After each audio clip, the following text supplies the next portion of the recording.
प्रधानमंत्री लोगों के बाथरूम में झांकते रहता है। क्योंकि एमएसपी का न्यूनतम समर्थन मूल्य की गारंटी का कानून बढ़ाने का वादा मोदी ने करके फिर मुकर गया। वो तो वादे पे किसी पे खरे उतरता ही नहीं चाचा, कभी उतरा ही नहीं आज तक, उसके जाम में वो पहले चले ही नहीं आज तक। हम उग्रवादी नजर आते हैं, हम आपको नक्सलवादी किसी को नजर आते हैं, गुंडे मवाली चाचा हम नजर आते हैं, मैं आपके और बेटे जितने खड़े हैं। हिम्मत हो कि आपको उग्रवादी कहें, मुझे उग्रवादी कहें, आपको नक्सलवादी कहें, आपको गुंडा कहें, आपको मवाली कहें, इसी पार्टी को भी वोट का अधिकार। पंजाब, हरियाणा, हिमाचल, उत्तर प्रदेश, उत्तराखंड, ना जात ना धर्म, और हमारे छोटे छोटे मंडी के ये तरसेम भाई बैठे, बहुत सारे व्यापारी हमारे साथ हजारों लाखों की संख्या में दिल्ली के बॉर्डर पर बैठे रहे। मनोहर लाल खट्टर ने, भारतीय जनता पार्टी ने, दुष्यंत चौटाला ने इन सब के रास्ते में छड़े अड़ा दिए, बड़े बड़े नश्तर लगा दिए, कीलें लगा दी, जैसे मुगल लगाया करते थे। जब गुरु साहब जंग लड़ा करते तो सामने से नश्तर लगा देते थे, इन्होंने उसी प्रकार से नश्तर लगा दिए। पुलिस की संगीनें, पुलिस की गोलियां, उनकी बंदूकों के जो सामने का हिस्सा है जहां से गोली चलती है वो हमारी छातियों की तरफ कर दी। 700 किसान मर गए। हर रोज हमारे गांव में किसी ना किसी गांव में एक लाश, एक कुर्बानी के करके किसी ना किसी मां का सिंदूर उजड़ता था, किसी न किसी बेटी या बेटे के बाप का सर का साया उठता था। और बीजेपी क्या कहती थी? हम उग्रवादी हैं। बीजेपी क्या कहती थी? हम गुंडे हैं। बीजेपी क्या कहती थी? हम नक्सलवादी हैं। बीजेपी क्या कहती थी? हम मवाली हैं। मैं आज आपसे पूछता हूं, और अब फिर जब किसान जाने लगे, क्योंकि एमएसपी का न्यूनतम समर्थन मूल्य की गारंटी का कानून बढ़ाने का वादा मोदी ने करके फिर मुकर गया। वो तो वादे पे किसी पे खरे उतरता ही नहीं चाचा, कभी उतरा ही नहीं आज तक, उसके जाम में वो पैरे चले ही नहीं आज तक। अपने जैसे बांगर में कहा करते हैं, इसके जाम में बोले पैरे नहीं चलते, इन बीजेपी वालों के जाम में कोई पैरा नहीं, पैरे नहीं चले आज तक। फिर के फिर नश्ता लगा दिए, फिर हमें गुंडे कहते हैं। मैं आपसे पूछता हूं, मेरे चेहरे से, आपके चेहरे से, आपके बच्चों के चेहरे से हम उग्रवादी नजर आते हैं? हम आपको नक्सलवादी किसी को नजर आते हैं? गुंडे मवाली चाचा हम नजर आते हैं, मैं आपके और बेटे जितने खड़े हैं। ऐसी पार्टी को जो आपकी मेरी पगड़ियां रोलती है, हमारी इज्जत रोलती है, हमारी इज्जत को पुलिस के घोड़े की टापों के नीचे रोकती है, जिनकी ये हिम्मत हो कि आपको उग्रवादी कहें, मुझे उग्रवादी कहें, आपको नक्सलवादी कहें, आपको गुंडा कहें, आपको मवाली कहें, ऐसी पार्टी को भी वोट का अधिकार है? ऐसी पार्टी हमारे पास दोबारा पर्ची मांगने आ सकती है? ये वो लोग हैं जब सरदार मनमोहन सिंह ने 72,000 करोड़ रुपए की कर्ज माफी करके दिखाई। सोनिया गांधी जी और मनमोहन सिंह ने किसान की, खेत मजदूर की, गरीब की, SC/BC की, बैकवर्ड की, हरिजन की, वाल्मीकि की, रविदासिया की। तो प्रधानमंत्री संसद में खड़े होकर उनका मजाक उड़ाता है कि सरदार मनमोहन सिंह छतरी लेकर नहाते।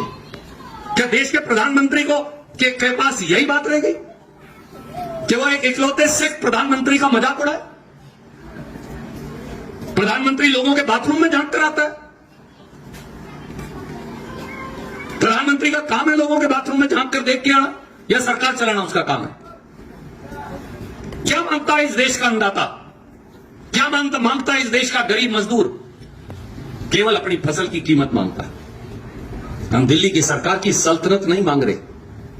मैं आपसे पूछता हूं, हरियाणा और हिंदुस्तान का एक बेटा, क्या मैं मेरी सरकार के पास अपनी बात रखने नहीं जा सकता? करो ना करो वो एक अलग बात है। क्या बेटा अपने बाप के पास, मां के पास, क्या जनता अपनी सरकार के पास न्याय मांगने नहीं जा सकती?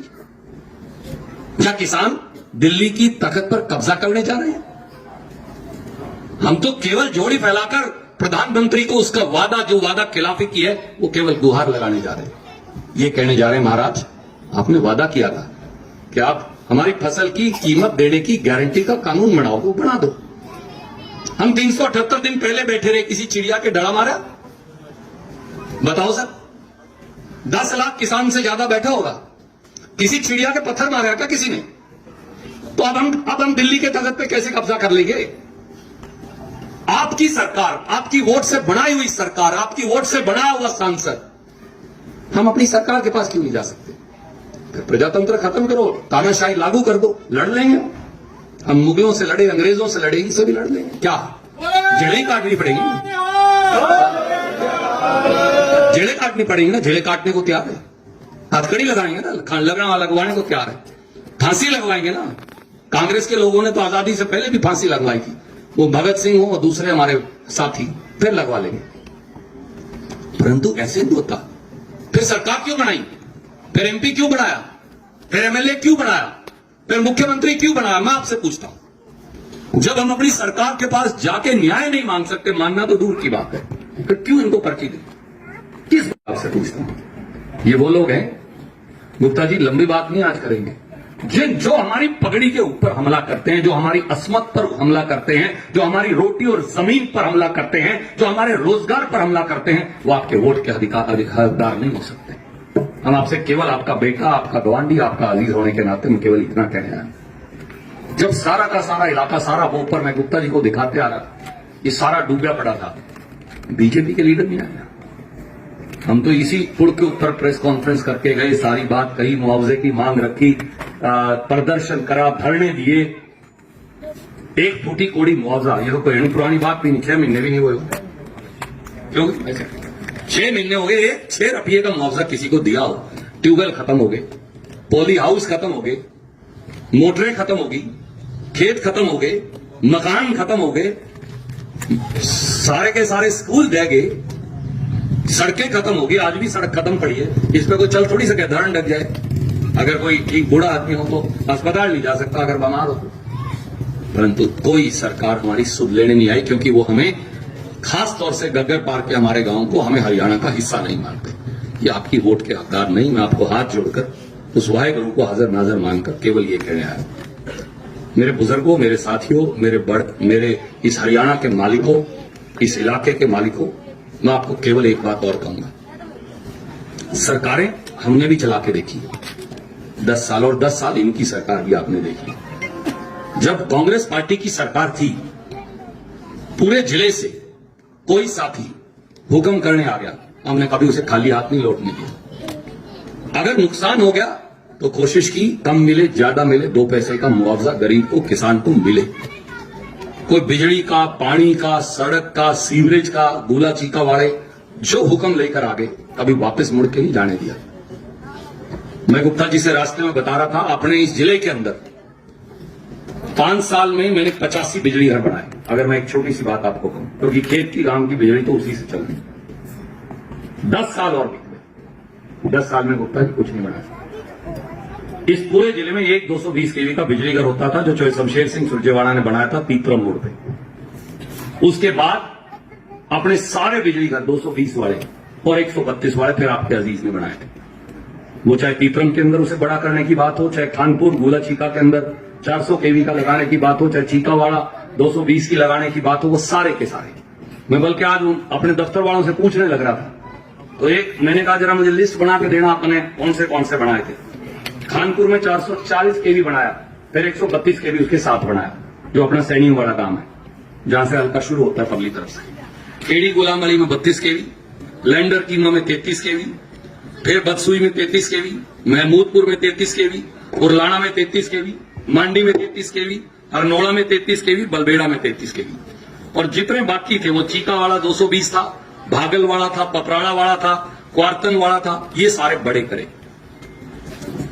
जो साथी आता था नई सड़क बनानी, पंडित जी यहां बैठे हैं हमारा भाई, 24 नई सड़कें मंजूर करके उन्हें बनाकर फिर गए। 10 साल गुप्ता जी कैथल से गोला की सड़क टूटी रही, मर गए लोग, डांगर मर गए, बंदे मर गए, सड़क नहीं बनाई। इलेक्शन आया था, ये बनाई 5 साल बाद। 5 साल तो सड़क पे लुक गेड़ने में लगे। क्यों राणा साहब गलत कह रहे हैं बात? सर ये भी टूट जानी है, बारिश आने दो, क्योंकि लुक की परत डाल रखी है, सड़क नहीं बनानी है, लुक की परत डाली हुई है। और इलाके की एक एक सड़क उठा के देख लीजिए, कभी बबली भाई साहब आ जाते थे, कभी सैनी साहब आ जाते थे, पृथ्वी सिंह जी, कभी ब्रिजपाल जी आ जाते थे, कभी बादल आता था, कभी अपने और साथी आते थे, जो गवांड वाले हुक्म कर देते, जो हमारे बस में थी उतनी बात अपनी पूरी कर देते थे। परंतु आज 10 साल से इलाका सुनना पड़ा, ना एमएलए मिलता, ना एमपी मिलता। मेरा आपसे एक हाथ जोड़ के दरखास्त है, हमें हरियाणा और देश का राज चलाने की इजाजत दीजिए। हमें राज चलाना आता है और राज बनाना भी आता है, परंतु बनाना आप सकते हो, क्योंकि बनेगा पर्ची से। पर्ची की कीमत है सबसे बड़ी। गुप्ता जी को हम बहुत सोच समझ कर लेकर आए। हमारे भाई हैं, साथी हैं, मैं तो राज्यसभा में इनको देखा, परखे हुए, लायक आदमी है। एक पैसे का उस पर कोई इल्जाम लगा नहीं सकता। अपने घर से 2 रुपए खर्च करके राजनीति करने वाला व्यक्ति। और एक बात बताऊं, मैं तो कभी जिम्मेवारी लेने नहीं आया, गुप्ता जी की जिम्मेवारी भी ले सकता हूं आपसे, मैं कह सकता हूं। आपको पता ही इतने साल हो गए, मैं जिम्मेवारी नहीं ली किसी की। मैं गुप्ता जी की जिम्मेवारी ले सकता हूं, मैं आपको अपने मन से ये कहने लगा। और एक आपसे मेरा वादा हो गया, इलेक्शन का रिजल्ट कुछ हो, पर्ची दो ना दो कुछ फर्क नहीं पड़ता, हम तो आपके बेटे भाई। गग्गर के पानी की मार का इंतजाम जिस दिन हरियाणा में कांग्रेस की सरकार आएगी, मैं आपको करके दूंगा। मेरा वचन है पंचायत के बीच में, आपके पानी की मार नहीं रहेगी। तरीका इंजीनियर बताएंगे, थोड़ा बहुत मुझे भी पता, परंतु फिर भी जो सबसे काबिल इंजीनियर है उनसे पूछेंगे। कितनी भी ड्रेन बनानी पड़ो, कोई और तरीका ढूंढना पड़ो, गग्गर के पानी की मार में मैं अपने घर, खेत, मेरे माँ बाप, चाचा, ताऊ, परिवार, आप लोगों को डूबने नहीं दूंगा। ये मेरा आपसे आज वचन है।